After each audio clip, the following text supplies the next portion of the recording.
राधे राधे साथियों, मैं शिखा श्रीवास्तव अपने YouTube channel spiritual talks by Shikha पर आप सभी लोगों का हार्दिक स्वागत करती हूँ। आध्यात्मिक रहस्य भाग 3। मैंने पूछा, प्रेम का स्वरूप क्या है? उसने कहा, निस्वार्थ निष्काम त्याग। फिर मैंने पूछा, अंधा कौन है? उसने कहा, जो देखता हुआ भी नहीं देखता। फिर मैंने पूछा, बहरा कौन है? उसने कहा, जो सुनता हुआ भी नहीं सुनता। मैंने पूछा, मूर्ख कौन है? उसने कहा, जो जानते बूझते भी गलती करता है। मैंने पूछा, लोग एक दूसरे को नीचा दिखाने की कोशिश करते हैं। उसने कहा, इसीलिए कि वह नहीं समझते, नहीं जानते कि वह किसी अन्य को नहीं बल्कि स्वयं परमात्मा को नीचा दिखाने की कोशिश कर रहे हैं। मैंने पूछा, क्रूर कब द्रवित होता है? उसने कहा, जब गलती को सुधारने का समय बीत जाता है। मैंने पूछा, मनुष्य क्रूरतम कब हो जाता है?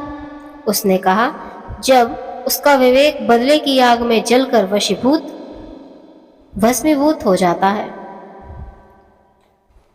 आज हम दोनों चुपचाप बैठे थे कि उसने कहा, क्या तुझे मालूम है कि मनुष्य किसको धोखा नहीं दे सकता?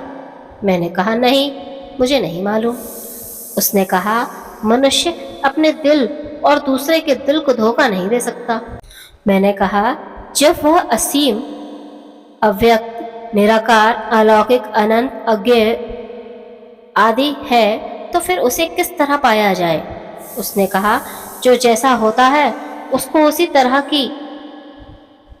की तरह बनकर पाया जाता है। यह नियम है। मनुष्य के पास भी असीम, अव्यक्त, निराकार, अलौकिक, अनंत आदि एक वस्तु है जिसके द्वारा उसे पाया जा सकता है। मैंने पूछा, वह वस्तु क्या है? उसने कहा, प्रेम। मैंने पूछा, सबसे बुरी चीज क्या है? उसने कहा, गरीबी। मैंने फिर पूछा, और उससे अच्छी चीज? उसने उसी सहज भाव से कहा, गरीबी। मैंने पूछा, लोग रोज पूजा करते हैं फिर भी गलत मार्ग पर क्यों चलते रहते हैं? उसने कहा, तुझे पूजा का अर्थ ही नहीं मालूम। अरे, पूजा से केवल हृदय की भूमि बीज बोने योग्य हो जाती है बस। अब उस भूमि में जैसा बीज बोओगे वैसा ही तो पेड़ उगेगा, और फिर उसमें उसी पेड़ के स्वभाव अनुसार, उसी पेड़ की प्रकृति के अनुसार ही तो पत्ते आवेंगे, कांटे, फूल और फल लगेंगे। उसकी जैसी ही घनी अथवा छितरी छाया होगी और मुसाफिर को वैसा ही सुख या दुख देगी। जो सांसारिक इच्छाएं, वासनाएं लेकर पूजा करते हैं उनके हृदय में संसार रूपी पेड़ उग जाता है, और फिर वह उस पेड़ के फल, फूल, छांव आदि सेवन कर संसारी मनुष्य बन जाता है। वासनापूर्ण पूजा से उसका संसारी स्वभाव, वासना युक्त स्वभाव और पक्का हो जाता है।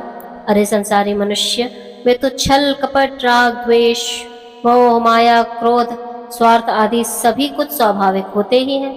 हाँ, पूजा करने से हृदय की जमीन और मुलायम हो जाने के कारण और उपजाऊ हो जाने के कारण ये अवगुण, यह दोष और पनप जाते हैं और पक्के हो जाते हैं। और जो लोग आध्यात्मिक इच्छा लेकर पूजा करते हैं उनके हृदय में आध्यात्मिक वृक्ष उग जाता है, और उसके फल फूल खाकर, उसकी छाया में बैठकर उसके स्वभाव में धीरे धीरे ईश्वरी गुणों का समावेश होता जाता है और एक दिन स्वयं ईश्वर हो जाता है। परंतु चूंकि अधिकतर लोग सांसारिक विषय, वासनाओं की पूर्ति के लिए ही पूजा करते हैं, इसीलिए यह भ्रम हो जाते हैं जो तूने पूछा है। इसी के साथ यह भाग समाप्त। अगले भाग के साथ कुछ ही समय में आप सभी लोगों के सामने प्रस्तुत होंगे। धन्यवाद।